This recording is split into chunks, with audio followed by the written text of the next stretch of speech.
Барлығы 3500 теңге. Маған чек бересіз ба? Қажеті жоқ қой.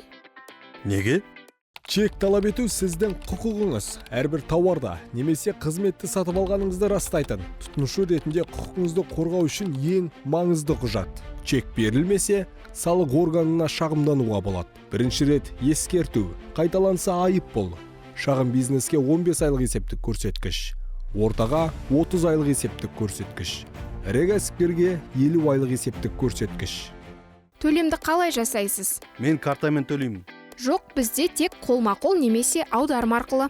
Қолма-қолсыз төлем міндетті. Пост-терминалдан бас тартуға болмайды.